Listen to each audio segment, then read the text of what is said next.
The Big 12 is crazy. And folks, we expected that, right? But maybe Yeah. not to this degree. What we saw on Saturday night, just the epitome of Big 12 football. And that's why it's so fun. Got Nathan Brown here from the Big 12 Mafia, the best source I can think of to talk about the conference. Oh boy. And Nathan, your team is living a glorious life. They are doing all the right things at the right times. And I'll lead you into it this way. I just let you know before we started to record that I'm doing my call-in show, and therefore this is the one big game that I wasn't able to watch. Right. And then I got done, and there was still about 12 minutes left in the game. So I thought, oh, this is great. Here we go. We got like 21-19 or whatever the score was at the time. Right. I Right. can watch the rest of the game. This is going to be awesome. And obviously, Utah felt like they were in control of the game, tried to play field position, didn't need any more points. Hey, we can just control the game, try to get out of Dodge with a win. Obviously, we understand what their struggles have been, Right. especially on the offensive side this year. So that final drive for BYU, what I was seeing was a transformation because before that whistle was blown and that flag thrown, Utah's obliterating BYU's offensive line. Yeah.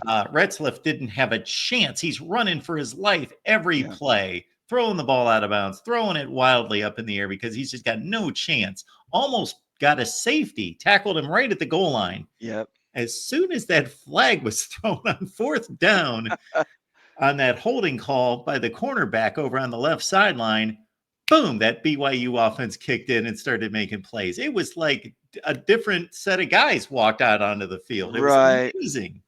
So what they needed, yeah, just talking about that final drive, I told my son when they punted it down to like the 8 or 7 yard line that they needed to get to the 20 so that one first down and then the offense would open up. So at the end of the day, Jake is great when he has room to maneuver. Pinning him up against the end zone, he's not in his history. If you watched all of his games, that hasn't been a strong position.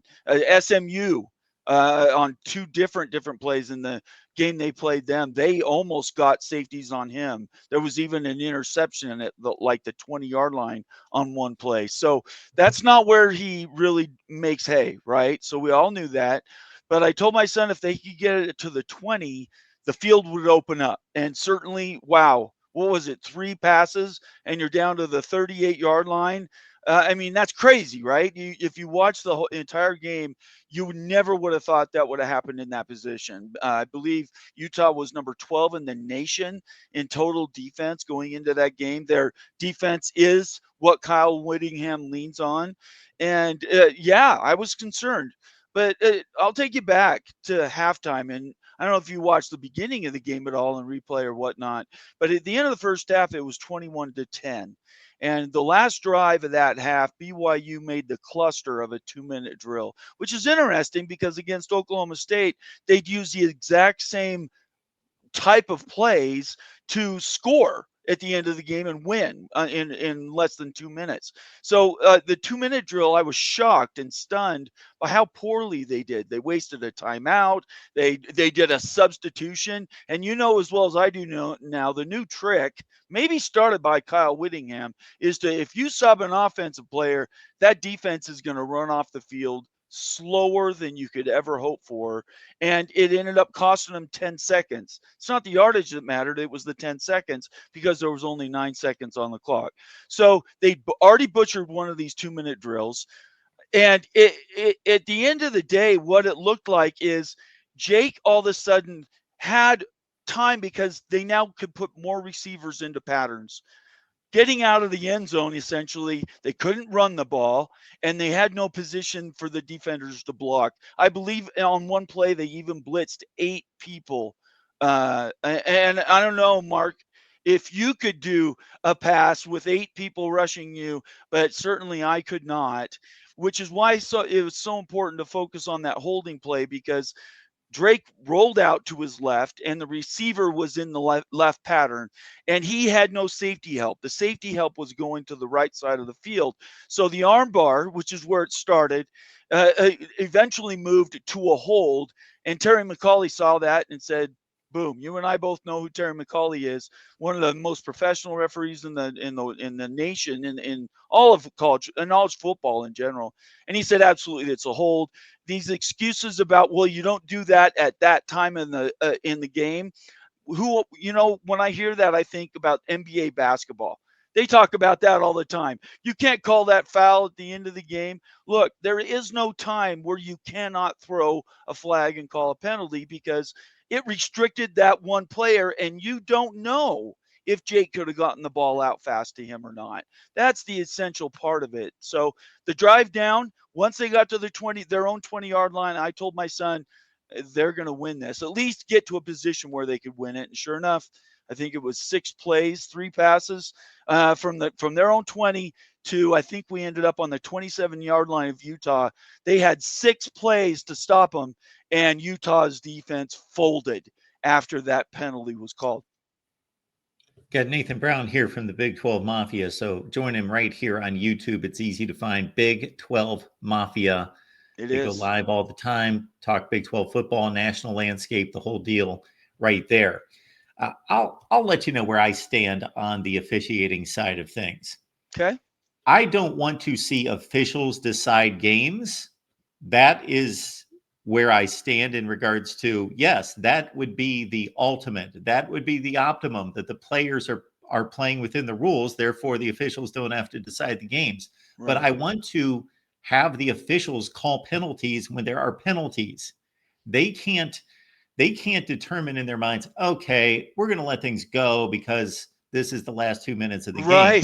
No, right. They still have to call the game. Yeah. And they also can't make judgments about, okay, that was a clip, but I don't think that there's any way that guy would have caught the runner over. No, they have to call the game. They can't make judgment calls about, the trajectory of the game in terms of the logistics on the field and determining. So for me, and I only saw the replay that I can recall once on the holding call, and I was trying to judge, okay, at what point was he holding?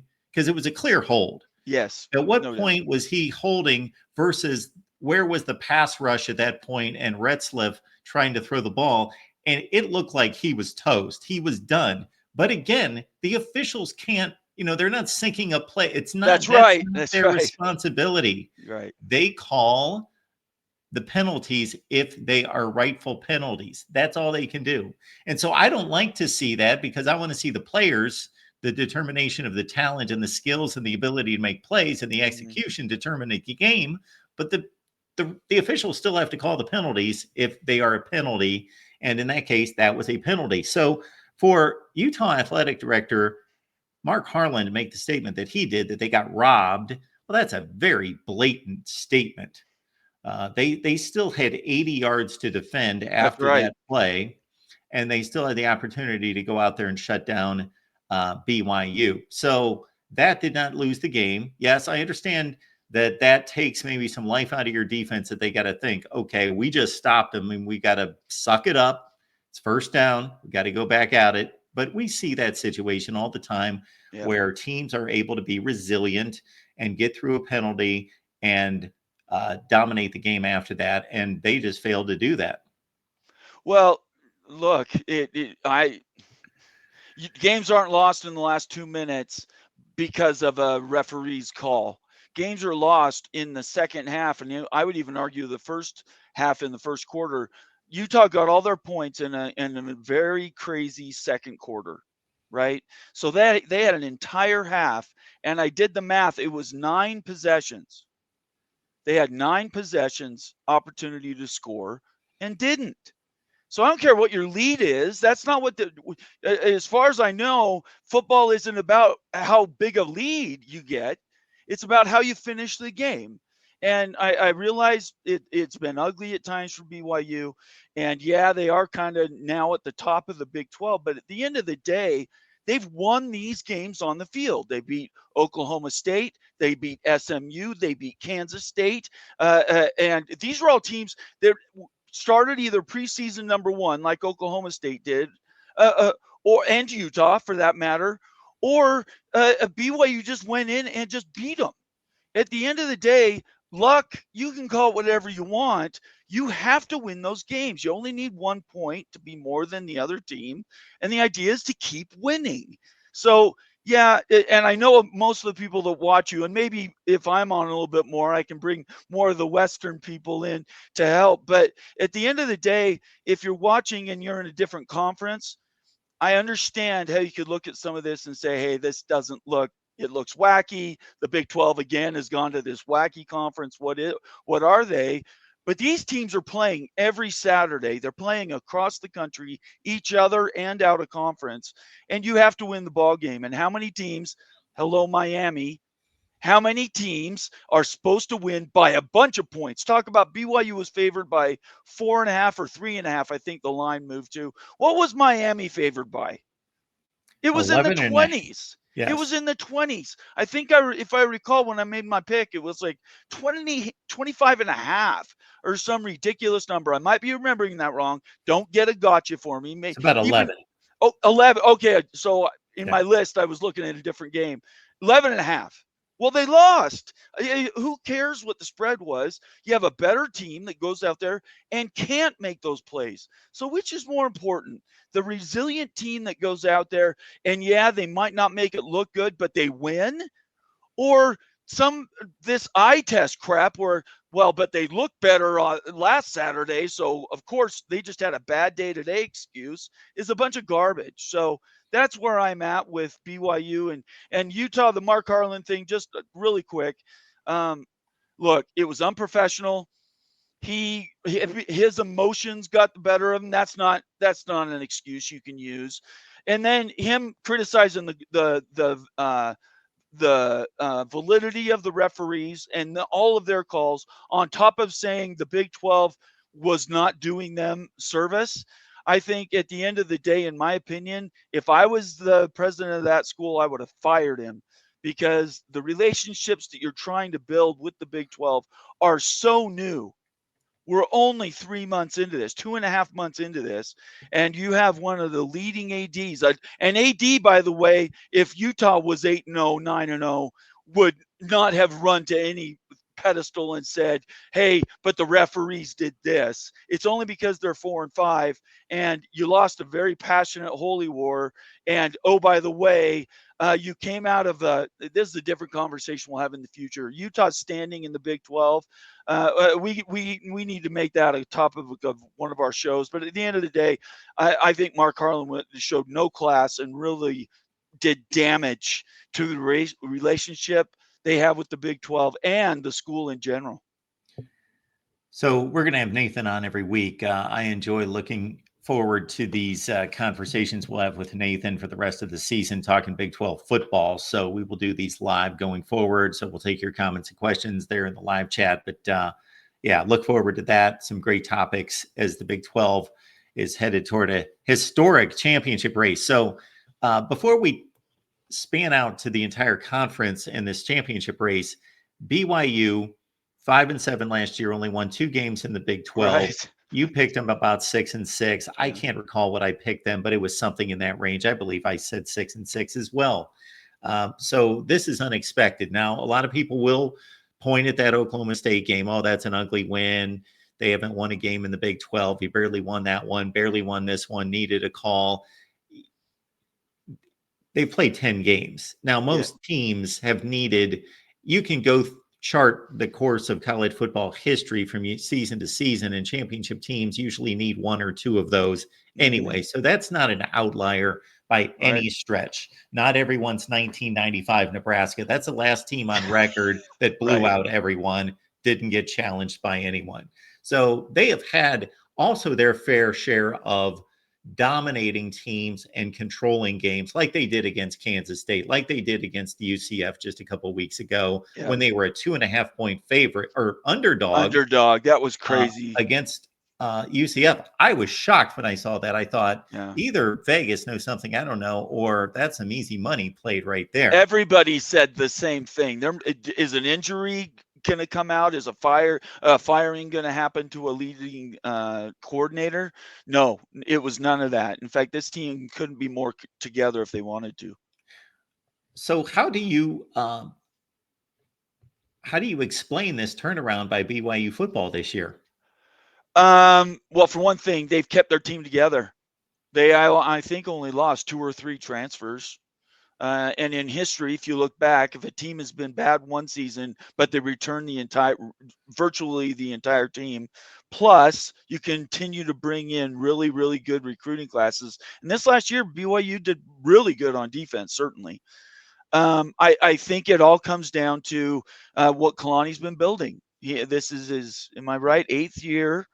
And he really has built a culture that says, I have ultimate trust in you. Don't be afraid to make mistakes. Go out there and win ball games. And I think, again, you're a historian. I've experienced life. You actually know data in the history of football for the last, I would put you back all the way at least into the early 80s.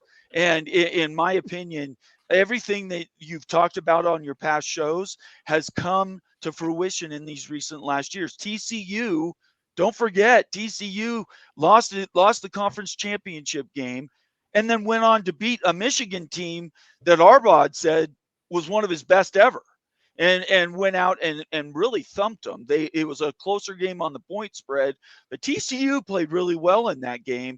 And these are just teams. That's why the playoff is so cool. We want more of these matchups because Indiana looked fantastic. How would they be against a different type of defense? It's week to week, but that's why they play the games. That's a great segue, Nathan. I'm going to take advantage here. Okay. Disputed National Champions. That's a book I just wrote. It was just released last week, folks. Disputed National Champions. It's Oh a my gosh, college I want football. that. It's a historical reset. What it is, Nathan, is I went through the entire 1990s because I consider that to be the most impactful decade Yeah. in regards to the way the championship has been decided, going from the poll era to the bowl coalition into the BCS era, and Right. then obviously the playoff beyond that. So it's a breakdown of every season during the 1990s. But beyond that, I didn't want to make it just a history book. I take every season and those results and I put it into the BCS formula, Right. the 14 playoff, the 12-team playoff, and the proposed 14-team playoff to run through what each season in the 1990s would have looked like in every different era of college football. So, Wow. Okay. So I'm going to give you my address. So you're going to send me one. I'll pay you for it. I'll Venmo you. I would absolutely love to read it. I would challenge you. Have you considered doing the 80s? Because if you think about the 80s, it was the last Notre Dame national championship. sure. It was 3 or 4 Miami championships, right? They came on scene in 81 and then they dominated the entire decade. And then you have the BYU season, which honestly, looking at all of college football history, is the one that most people point to and say, how did we get to there, and how has everything changed? Because after that season in 1985, they changed the way they did the formulas for the coaches and AP polls, and they changed the way that the broadcasters handled how those games were actually presented. So, yeah, I would challenge you to break down the 80s next time. Okay, we will do that. That was my thought that we would go decade by decade. But Right. Nathan, we don't have too much time. But I did want Okay. your thoughts about BYU sitting pretty with a 10-0 record, Mhm. obviously of the 2 games left, and don't have to win both. But of course, you want to go for the gold and continue to win all these football games to get to the Right. Big 12 championship. As of 2 weeks ago, Iowa State was looking Mhm. great. They've now dropped 2. Colorado wins a game that's in a place that's very difficult to win, and that's Yep. Lubbock, Texas, and they win by 2 touchdowns, and they're red hot. So, what championship game would you like to see?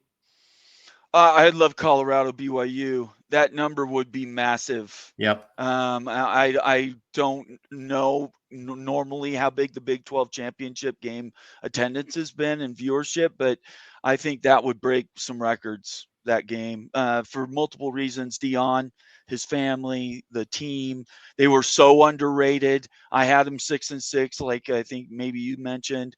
And oh, sorry, I had them lower than that. I have them 4 or 5 games. I apologize. You were higher than me. But at the end of the day, the Big 12 still has a good chance to shine some light on it in a positive way. I cannot understand Kansas State and Iowa State. I don't know what Kansas State won. They've only got the one loss. Iowa State, I don't get. Right, I cannot figure out what's happened there.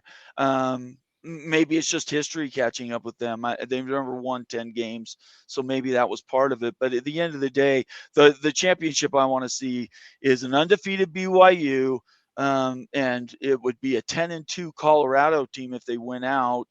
And there is a possibility, a very faint one, there is a possibility if BYU was to win that game, you could get two teams from the Big 12 into the college football playoff, which right now, that's all anybody's focused on. Would you sacrifice a BYU Big 12 championship win to get two teams from the Big 12 into the playoff? Oh boy, I thought about that yesterday. I think I would, because look, to get into the playoff, it's all about TV eyes and dollars that you can generate. Bob Thompson is a friend of mine. I've talked to him over and over about this, and he has mentioned this CFP as really setting the bar for how things go forward. It would build the Big 12, set a paradigm. Hey, they got two teams in, and maybe scuff off all this other crap about like Boise State, a one-loss Boise State, by the way, jumping a one-loss Big 12 team. The only way to do that is to get to the playoff and then beat people. There you go. Nathan Brown, Big 12 Mafia. Catch it right here on YouTube. Nathan and I are going to get together each and every week to break down the Big 12. So we hope you will join us. We will announce those days and times coming up, but we believe that will be a Monday show every Monday at 2 p.m. Eastern time. Nathan, appreciate you stopping by. It was a fun talk as always, sir. Oh, you're very welcome, Mark. You can, anytime you need me, you just call and I'll be there.